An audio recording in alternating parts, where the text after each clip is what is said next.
thought we were going to pass it on the because we can't pass it on the radio.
Good morning, Baltimore. Good morning,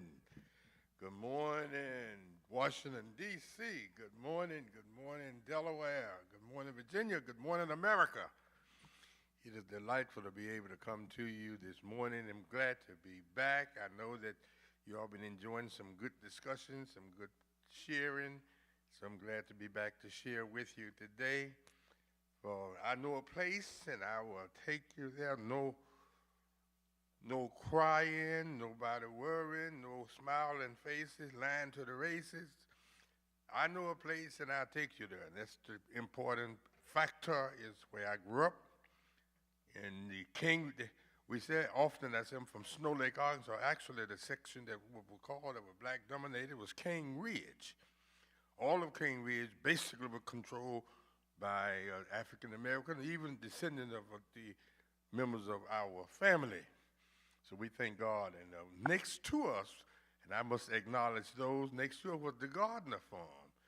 I happened to become quite acquainted with some of the Gardners.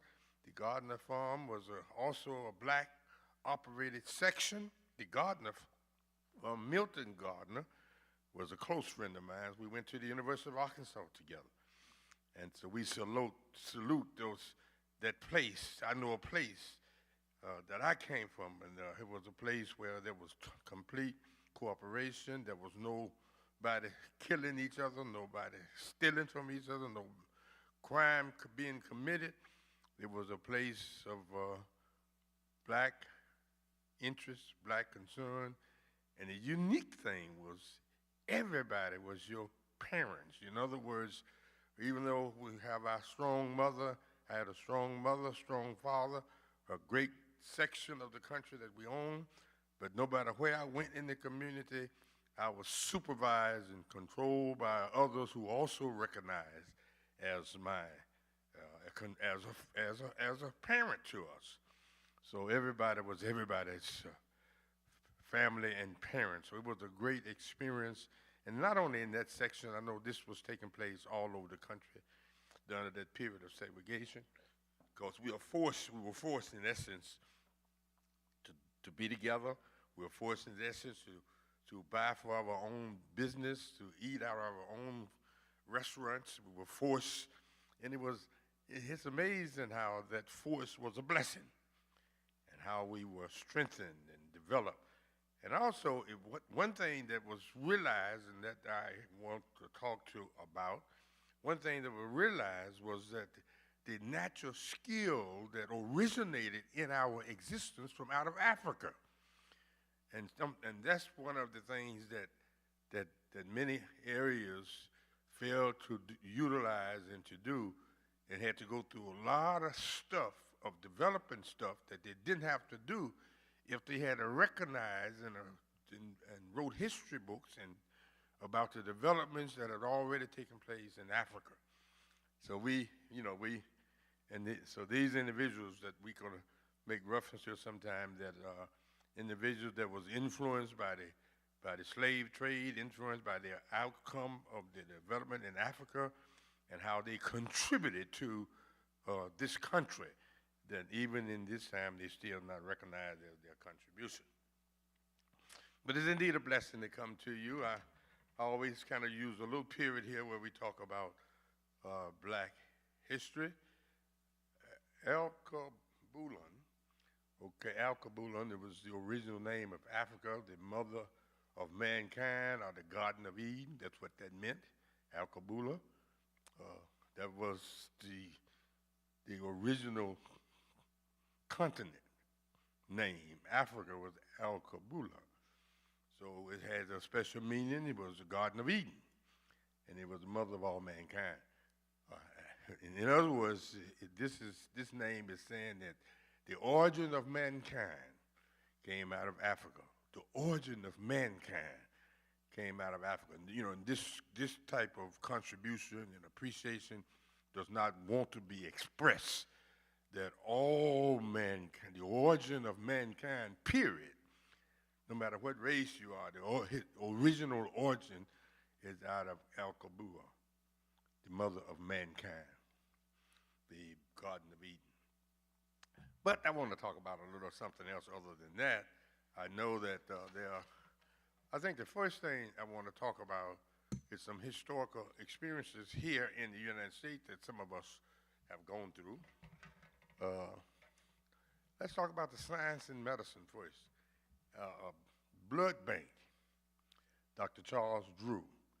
Many of you know Dr. Charles Drew. He actually was the head of eventually became, after he left the Columbia University and those places where he got the doctorate degree from and stuff like that, eventually he became the head of the medicine department at Howard University in Washington, D.C. So I know people in Washington, D.C. know Charles Drew and his contributions that he made there in D.C. He developed the strategy of the blood bank, the plasma of the blood bank. He worked on developing this, and we know the story. Not only did he do that, Rockefeller Foundation gave him a special scholarship where he went to Columbia University, where he received his doctorate degree, and he became the blood bank control system during the World War II. And we know that he eventually became the director of the Red Cross Blood Bank Services. He did all of these things, but one of the stories that we also know that he left Howard University with two or three of his fellow doctor friends on his way to Tuskegee, Alabama. And when he got to the Georgia area, he was driving, and the story is that he went to sleep. And, I reckon there are many other people I want to talk about, but I reckon I could talk a long time about Charles Drew. He was driving, and he went to sleep, and he ran off the road. The car turned over, flipped over 2 or 3 times with the other passengers in there with him, and he threw him out, and the car rolled over on him.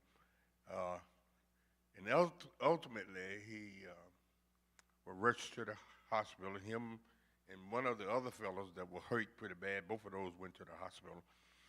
And when they got to the hospital, that was a segregated time. This was actually on April the 1st, 1950. April the 1st, 1950, he was 46 years old. April the 1st, 1950. So we know that the hospitals, they had restrictions. They had sections that black folks couldn't go in. We had sections that only white people could go in. All this kind of restrictions. There's different stories that are told about what happened to him when he got to the hospital. Now, he needed this blood transfusion that needed to be done in order to live. This is one of the sides of the story. Some say this is not exactly true. So you can go in the direction you want to. But he was the founder of the blood plasma. And when he got there, the blood system that he needed that had been processed in, because he was black, they said that they didn't do it instantly and properly, quickly, in order to save his life. And he was the inventor of the process. And of course, Charles Drew, he died there. The other friend that that was seriously hurt did survive, and he was the only one that died in the car accident. But that's Charles Drew, the blood plasma, the blood, as we know that we take advantage of that contribution that he made even today. He did receive a lot of recognition or a lot of awards and a lot of expression of appreciation for his development. Even after his death, a lot of acknowledgement as to the support and the development of such services that he provided. But that's the story of Charles Drew.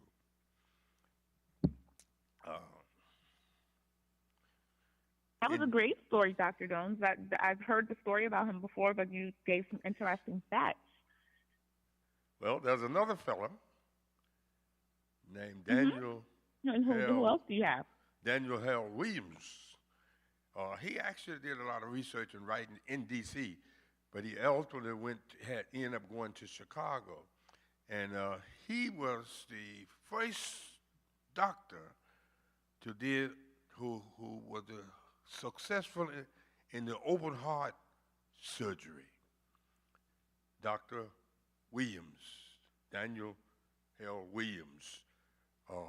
He was out of I know he grew up in this area, out of Baltimore and out of D.C., and he ultimately went to Chicago. But in Chicago, he became the founder of Providence Hospital, which is the first black-owned hospital in the United States. But he was the first successful operation of the open heart surgery. I said this is because of his African origin. I think sometimes what we don't recognize is that a lot of our strength and our wisdom and our knowledge is based on our original origin. And so he became one of the first to operate on the open heart surgery. Did you get that one? Did you know him? Yes, I got that one. That was awesome. Yes. Were you aware of his? Now I understand that he had some relationship in Baltimore, and he had some relationship at Johns Hopkins. I understand that he had a lot of, but ultimately he developed Providence Hospital I believe the Providence Hospital was in Chicago. I don't have those notes. I'm going by what I remember, because I have known quite a bit about him, that I heard about him in D.C. and what contributions he made. There was special contributions that were made in D.C., especially in order to develop certain black development medical skills and support. So we salute him today as well. Cancer research, Janie Coop Wright did a great contribution in developing technique for testing cancer drugs.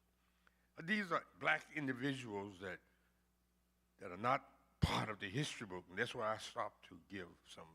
So these people, like Kathy Hughes, we have great appreciation for her ability to have a service that provided in churches and black churches and communities through publication, through radio services, and sometimes we don't give appreciation to folks who have developed things like this in order to bring information into our communities and into our churches and into our services that we ordinarily would not get if they did not have these services. It's amazing. Some of us are not aware that James Brown had 4 radio stations during his life, 3 airplanes he owned, and all of this stuff. So contributions that these individuals is not talked about, is not written about. And that's why I stopped. Use a few minutes each day to talk about these individuals who have contributed special services. And I want to bring it to a modern time, the COVID-19 vaccine. There's a Dr. Kissime Corbett who played a major role in developing the COVID-19 vaccine. This is a black doctor, major role. So have we heard about her? Did they talk about her? Did they share it when the vaccine was going on? This is something that happened while we were living right here. Uh, and people have not really talked about the things that these individuals have done, the role that was played. You know, I think they need to be emphasized because there's a lack of appreciation for what black people have contributed to us. Black individuals in America have contributed to a wide range of things that influences many aspects of the American life and culture. To give a, just think about some of the things that have been given and have done in the invention in technology. Excuse me. Get to the Delphi building. Say it again. Provide, in other words, there's a lady that fixes the ironing board, made it possible for the iron garments that utilized in our major places now. It was the patent that she set up in 1892, patent, Sarah Bonds. 1892 patent that she set up for the iron board that is utilized now. We get our clothes done and don't recognize that this patent originally was set up by African. Home security systems. Marie Brown, 1966. Home security system that was set up with a camera, a monitor, a microphone, police connection that are utilized today to give us security, protection in our homes. You know, these are individuals that we should appreciate. The automatic elevator doors, Alexander Miles. We appreciate the elevator doors that we have. So there are different things that have happened under the years of development that have taken place. Illusion transmitter. This is a device that was developed by Berlin Thomas, and it created a three-dimension image that was used by the NASA Air Satellite Services. This was created by a black person. And there are many other attributes and appreciations that are taking place. I just want to, as we go, and I know our guests will be coming on the second half, so I was just kind of covering some of these things that we need to have appreciation for, some of these things that we ought to talk about, some of these things that are taking place in our society. For instance, there are certain spiritual gifts that, for instance, crop rotation technique. George Washington Carver, crop rotation technique that he created that would be utilized in many southern plantations and farm skills. Also, the other type of thing, the rice rotation technique created in North Carolina by the Africans who were slaves. Rice rotation that were given credit to other people. The cotton gin, Eli wouldn't get credit for it. It was done originally on his plantation. The cotton created by skillful people who came out of Africa with these natural skills, and that's what we do not recognize. Even in sports and activities, Jesse Owens, track and field, or you talk about, you can talk about Jackie Robinson opened up baseball to demonstrate the natural gift that black folks had to play baseball. Michael Jordan, and you can go on and on. Williams, the Williams family, skilled in tennis, on and on. These are individuals who had interpersonal natural skills that was originated out of the source of their lives. Let's go to something else like music. There was African influence in music, blues and jazz and rock and roll and hip hop and gospel music. A lot of that music, all of that, but all those that I named was influencing, came out of the African heritage and African soil. I watched the African music. They say African. There's two shows. There's Afro show that has come on television. There's African show. Two shows, two different channels, but Afro channel give extensive music after each one of their shows. They give extensive music. And I watched those music sometimes and I said, now I understand where James Brown got all those moves from. Because of the, if you watch the Afro channel, you have 15 guys doing the same music that James Brown is doing and all doing it at the same time, systematically together. James Brown did not create, well, a lot of people would do it at the same time. Of course, we know that a lot of people influenced by James Brown's system and his dancing. Michael Jordan, different other ones, was influenced by his system and his method of dancing.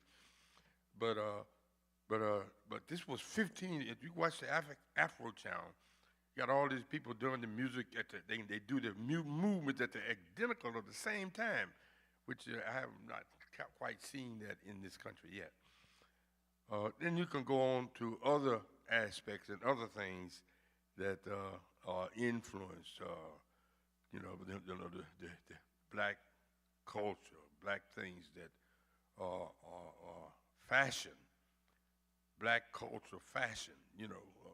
We black people have introduced some fancy fashion that had been taken over by other systems and followed through by other people. Fashion,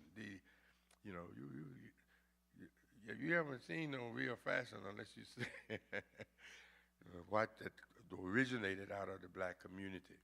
There was a time in segregation period. There was a period when black people or black women went downtown. They always dressed in a fashion way. I mean, they were always dressed. If you go back to segregation, some of you may not be aware of that, but whenever black people went downtown or went down to an area, they always was dressed in a fashion way. And if you go back to the musical department and the blues and the singing and the gospel, if you go back and see those old films and stuff, all those singers back in, they just finished the top 50 first song from 1 to 50 yesterday on the radio, FM radio. The special radio services about the number one. People that ended up to be number one came all the way from 50 to number one. The two people that ended up to be number one for the 60 and the 50, 70 and 60 and the 70 now year. Use Monday service. AI. The number one person ended up being James Brown and Aretha Franklin, number one and number two. But what I'm speaking of, the dress fashion that they had.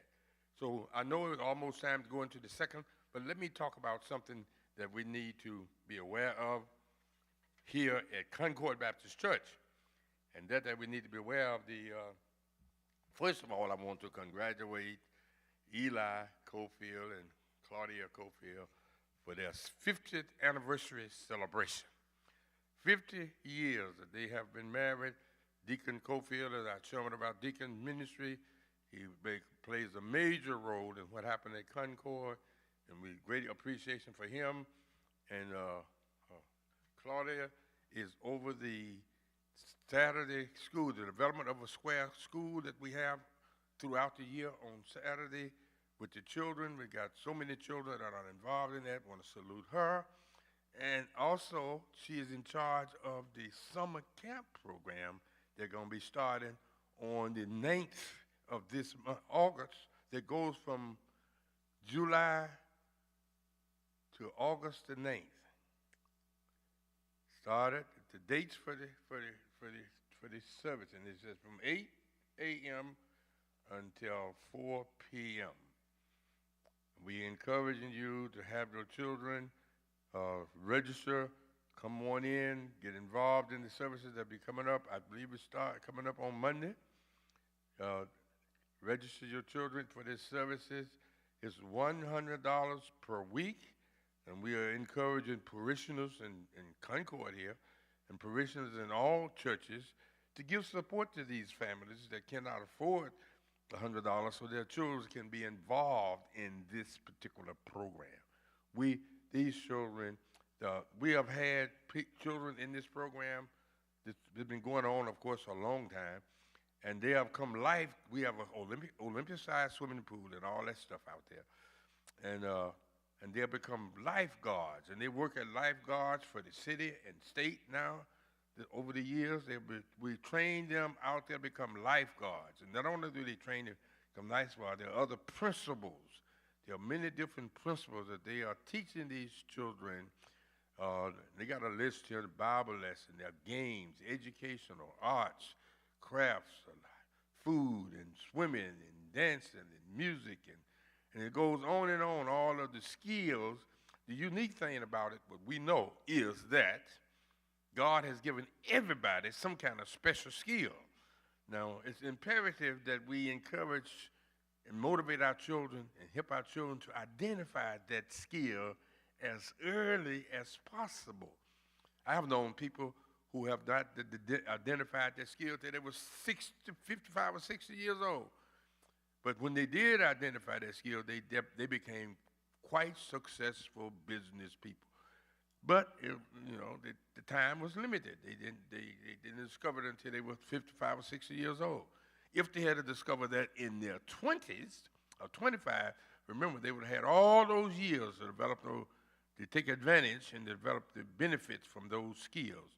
So that's what this is about, helping the young people to identify those skills at very early age. That's one of the sections in development of, I know a place, and I'll take you there, that Sister Johnson talks about all the time when she introduced the program, about the emphasis on identifying skills in elementary school and helping elementary school kids to identify those skills. We have had individuals who were in our programs, our Saturday school and our school program, our development of square program. We have individuals who have came up in that program who own their own business now. They own their own business now. They discover now they're not but 21 years old or 22 years old, but they have their own business because they discover their skills in this program, and they develop it. I think, so we need to make sure that you register your children, and we asking the church to help children.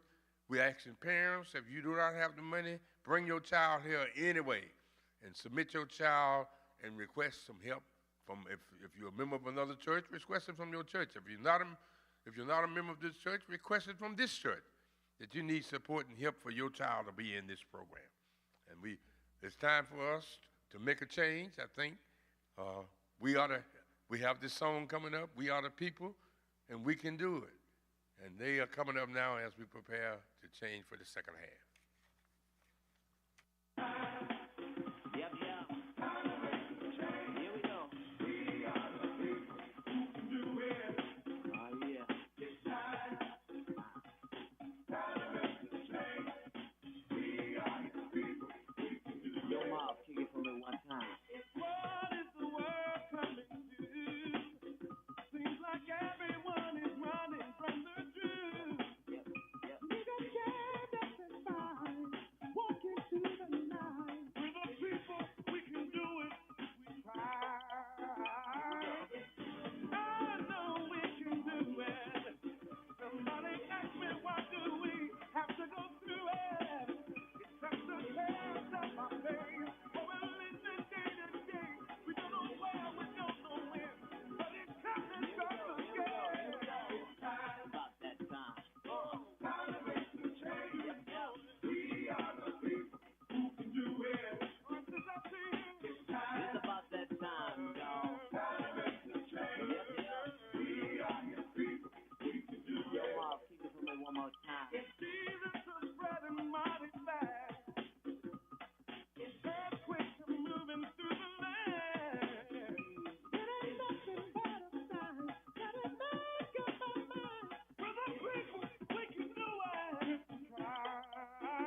us have our ups and downs. You better think about it or you won't be around.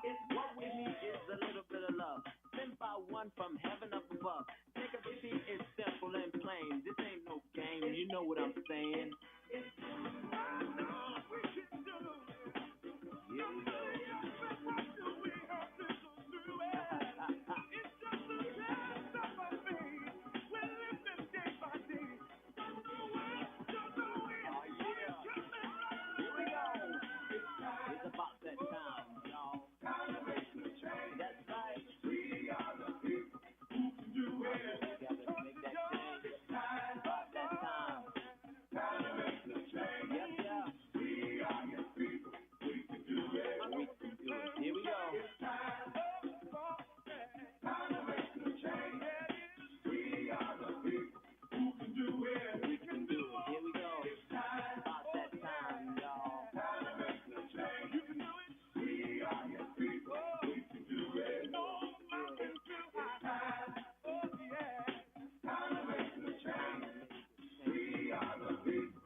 All right, eat your food, Daddy. I'll be there. I'll call you and check on you in a little bit, okay?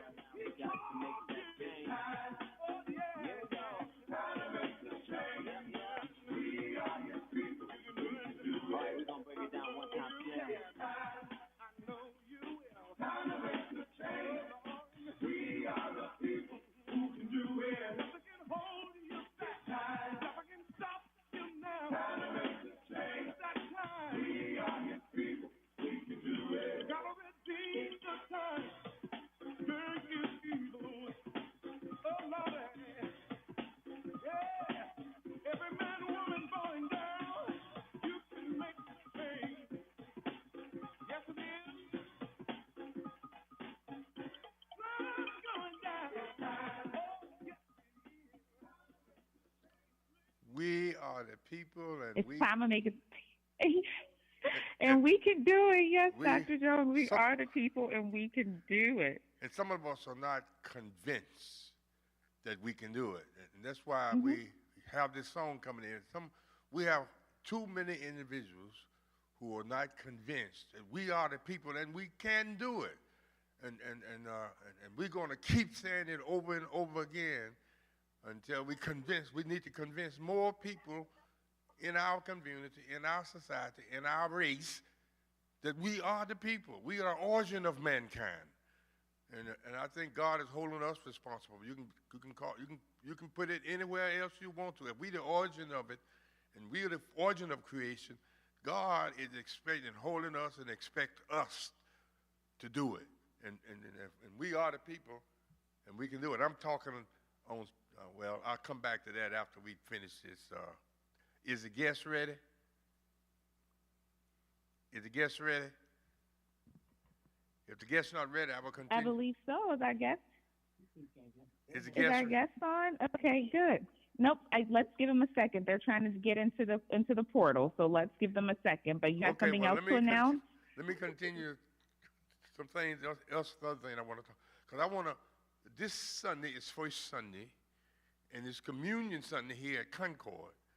And one of the things that it says in the communion lesson, in the communion focus, this do in remembrance of me.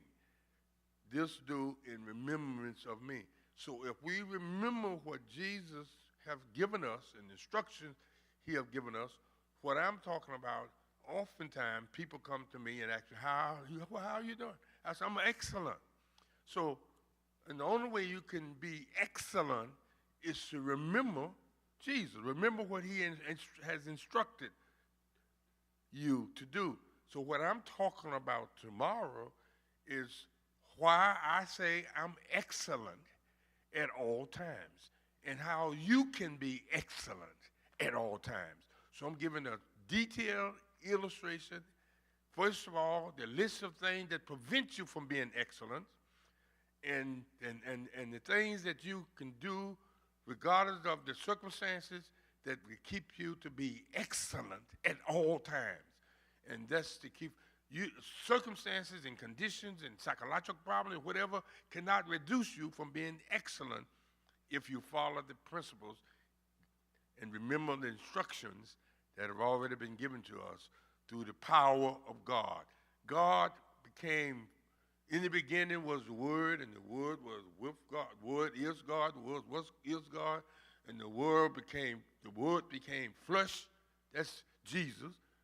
So God became flesh and dwelt among us to help us to understand what we can accomplish and achieve if we just listen and follow what he has brought to us himself. God created us. We are created in his image and after his likeness. That's what Genesis tells us. We are created in his image and after his likeness. We are created in the image of God and the likeness of God. And the only reason that we don't have those natural powers is because we don't have faith enough to believe that we are created in the image and the likeness of God. The lack of faith. The lack of faith. Faith is the substance of things hoped for and the evidence of things not seen. So without faith, I mean, you know the story. But anyway, what I'm saying is the focus that I'm going to have tomorrow is to teach you, and I pray you can tune in. It's Praise 106.1. It will be broadcast again at 5 o'clock Sunday evening. If you don't have, you can watch it on YouTube and Facebook as we are giving it on Sunday morning. And if you want to understand how to be excellent at all times, tune in or come worship with us on Sunday. This is a communion Sunday. I'm sure we have enough seats here to cover everybody. So come on in and bring your ink pens and your notes, and I always emphasize as I give references and places where I'm getting this stuff from. I said, write it down so you know you can go back and read it for yourself. So what I'm saying today is that tomorrow, first Sunday, we're going to remember Jesus. This do in remembrance of me. And you're going to remember by remembering his presence, his powers, his instructions, and his illustration. And we're going to help us understand how we can be excellent at all times. And that's what we'll be talking about tomorrow. Is the guest ready yet? If not, I will continue to talk a little bit more about what we are doing and what is coming up. We are working on another strategy.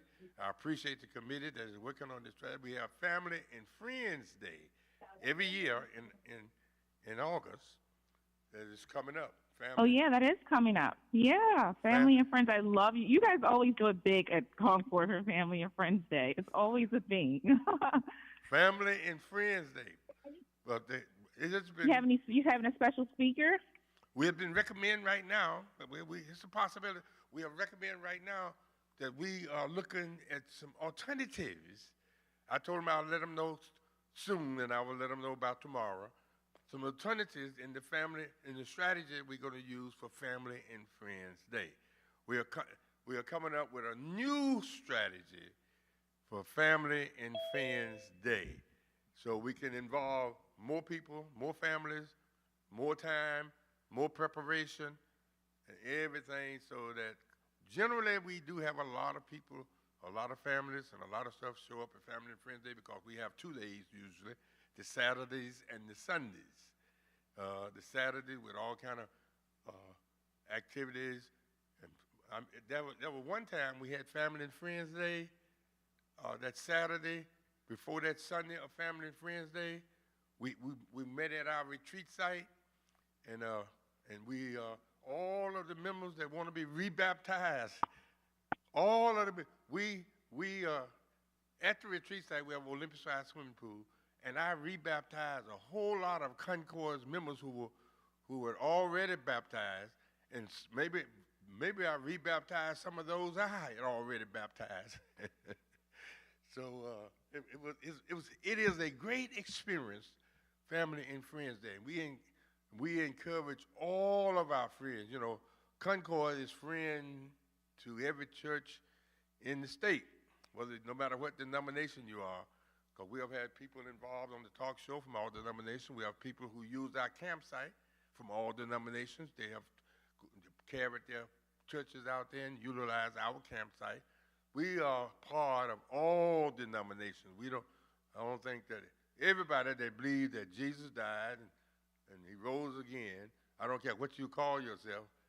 I remember when at the burning bush, when Moses was confronted by God at the burning bush for him to go back to Egypt. Now, Moses already moved to another African section, and married an African woman, even though I believe that he was born in Egypt, which is African country, and being born in Egypt, when he arrived at this location and helped these young ladies to take care of their stock and stuff, and they got home early, and the father asked them, "How did you finish so fast?" And they said, "It was a Egyptian fellow." In other words, the complexion of Moses must have been identical to that of the African Egyptian. You know, the point I'm making is he was as dark as any of the Africans. But anyway, the point I'm making that Moses, when God called Moses to go back to Egypt at the burning bush, and Moses had been raised in Egypt. And Egypt had 15 gods. So Moses said, "Who?" And that's when he was asking this burning bush, "Well, what God am I going to say send me back?" And you know the answer is. He said, "I am who I am." In other words, you can call me any name you want to call me.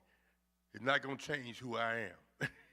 The point I'm making is people have a right to refer themselves as any name they want to refer them, as long as they are following the principles of God. You can call yourself anything you want, Jehovah's Witness, anything you want to call yourself, as long as you're following the principles of God.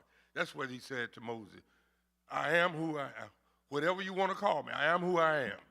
Just go back and follow the principles that I've given you." And that's what he did. And he had some difficulties. He had some questions. He had some frustrations. Matter of fact, when he came to the sea to bring the people across the lake, Moses didn't know how to do it. He did not know how to do it. He was questioning and wondering how he going to do it. And the people that were with him, that he had brought out of slavery, brought out of Egypt, to those that were with him, they turned against him and said, we would have preferred for you to leave us there rather than to come here and allow them to come out here with their soldiers on their way and destroy us trying to get away. We would have preferred you to left us there. And so Moses turned to the Lord and talked to the Lord. And Lord, I'm here at this lake, and I can't get across. And here the people are turning against me. And what did the Lord? What did the Spirit? What did the Spirit say to Moses? He said, "I have already given you a natural gift. It's in your hand. Use what I have given you." See, that's what sometimes we don't recognize. God has already given us a natural gift, and we don't utilize that natural gift that He has already given us. And that's what He did. He said, "It's in your hand. Use the gift, the natural gift in your, and stretch it out." And he used the rod that in his hand, and he stretched it out as he followed the Spirit and directed him. And what happened? The whole river divided, and the ground turned dry, and they crossed on dry ground. And when the soldiers that were following them got there, he used the power again, and the water came back and blocked and controlled and destroyed the army. Don't think that God is not in control, no matter what somebody is doing, no matter what law they pass, no matter what they try to illustrate, no matter what they try to undermine you. Remember, God is in charge. And if you got faith and confidence and trust in God and use the principles that He has given you, you will discover that absolutely nothing could prevent you from being excellent every moment of your life. And in every experience that you have to encounter, you can be excellent. And that's what we're going to talk about tomorrow in the services. And we want you to hear it, and we want you to see those things. I'm going to name about 5 or 6 things that intervene in our lives, intervene in our situation, intervene in our attitude and our disposition that prevent us from being excellent. I'm going to name those things so you will be conscious of the fact when some of those things intervene you, you're already aware of the fact that it's only intervene you so it can undermine you. And I'm going to deal with those and those things that going to undermine you. About 6 or 7 things I'm going to talk about that will prevent you but get in your heart and get in your mind and get in your disposition, get in your attitude, and have you become less than what you really are. And that's what a lot of us do. Because we're not knowledgeable of the foundation that our origin and the strength of our origin. Some of us still think that we are less than other folk. And we are the origin. How can the origin be less than anything that produced out of it? And some of us think, that we are inferior. How can the origin that produced everything be inferior to anything? That's what I have a struggle with. I have a problem with that. When people who feel, I have people who are struggling and worried and troubled about their situation and call me all the time. What should I do? How can, and at the same time, the only thing that they have done is neglecting their natural gift, neglecting what they already have, the solutions to the problem that they're presenting to me, that they already have the solutions for. Just like Moses. Moses was worried and troubled and sad because the people had turned against him, and now he was facing the waters, and the army was closing in behind him, and he had brought these folks out here, and he was worried that he had failed, but all the time unaware of the fact that his natural gift had already been given to him. All he had to do was to use it. And when he used it, he discovered that that natural gift had more power than the army that was behind him. Because it divided the waters, or allowed them to go across, and closed the water back and destroyed the army. That's what I'm talking about. The natural gift that God has given you is greater than any opposition that you can be confronted. It is indeed a blessing to be able to come to you today to motivate you, to encourage you, and to express appreciation to the people who have contributed to things that we are using right now. I had other things that I could have talked about, the things that we are using right now, that was invented by people who came out of Africa that had that natural gift, that natural skill. They created it for this country, and they developed it, and you are using it right now. The ironing board, the gift of there's so many different things that was naturally given skills that came out of Africa. They had these natural gifts and natural skills that developed it in this country that we don't know that the origination of the development came out of the place where you were originally from. And that's what we have to learn, how to appreciate ourselves and appreciate the fact that we are the origin of mankind. And we are to encourage. Now, one of the key factors in making sure that you don't undermine your natural gift is the attitude that you have in reference to people that hate you, the people that try to undermine you. if you use the same method that they use, then you're gonna undermine your own self. In order to establish your natural gift and to maintain your natural gift, you got to be above the negative stuff that they throw at you. If they try to persecute you, and destroy you, you still have an obligation to help that person. Help that person. Do you know at my assisted living facility, I have white people who come that ain't got no money to go nowhere else, and I bring them in, give them a place to stay. They don't have to pay hardly nothing because they ain't got nothing. Now, I could be a racist. I could say, this is my place. I own this stuff. You enslaved people of ours, and I'm not going to let you in. But I don't do that. I'll bring white folks in, several of them, over the last 25 years. Many of them come in that have, one lady come off the street, nowhere to go, nowhere to live, white woman. Gave her a place.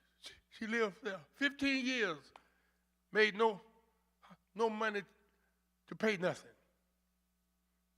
Point I'm making is, in order for you not to undermine yourself, you can't discharge the same negative, racist disposition that they have put upon you. You have to love those that hate you.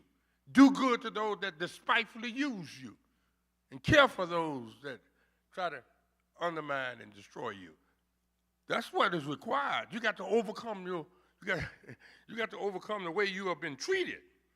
Because if you treat people who have treated you in captivity, who have lynched your mother, uncle, cousin years ago, lynched them a few years ago, who enslaved them and killed them recently, and you're going to be negative towards them because of what they did to you, then you have just undermined yourself and not able to have the natural gift that God has given you. One thing to be able to constantly establish that natural gift, don't let nothing take the love of God out of you. Nothing. No matter who it is, no matter what, you'd be surprised. When you're black and appear to be successful and own stuff, even black folks try to undermine you. Even black folks try to undercut you. But that's all. I'm still going to help them. It doesn't make any difference. In other words, you're obligated to have a positive attitude towards everybody, no matter how bad they have been to you. I know a lot of you who are listening have black folks who have treated you real bad and you black, but you're still supposed to love them and care for them and help them if they need help. Just because they mistreat you, if you're going to have that same attitude, then you just undermine your natural God-given gift who's going to fix it so that every negative thing that come against you, Romans 8:28, every negative thing that come against you and every negative thing that they try to do harm to you, no matter who is doing it, God going to take it and make it work for your good. If you don't turn around and try to be negative towards somebody who's been negative towards you. If you do that, you just undermine the fact that God going to take that negative stuff that they tried to put on you, and He's going to take that stuff and make it benefit you. So let Him throw that negative stuff at you. God's going to take it and make it, He's going to be a greater blessing and a greater benefit. He's going to multiply your gifts. Your gift going to be greater. I have to wrap it up.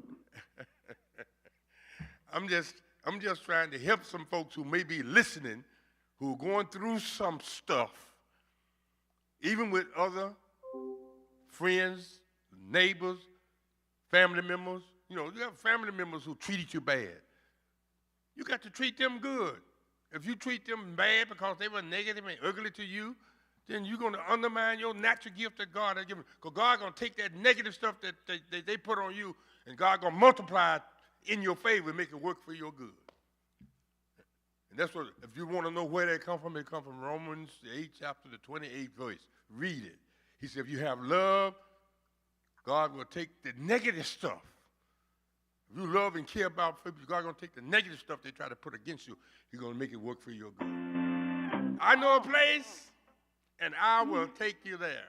And that's where I just finished taking you. I know a place. The place I know. Ain't nobody crying. Happy 4th of July weekend. The Universal Circus is giving you a chance to light up your summer. Listen to win tickets. That's right, it's coming starting Thursday, August 14th. With new acts, new moves, and new souls. Keep listening to win. UniversalCircus.com. Hey, Mom, I've been meaning to talk to you about some new COVID information I saw online. I read that black folks like us with certain conditions like diabetes, heart disease,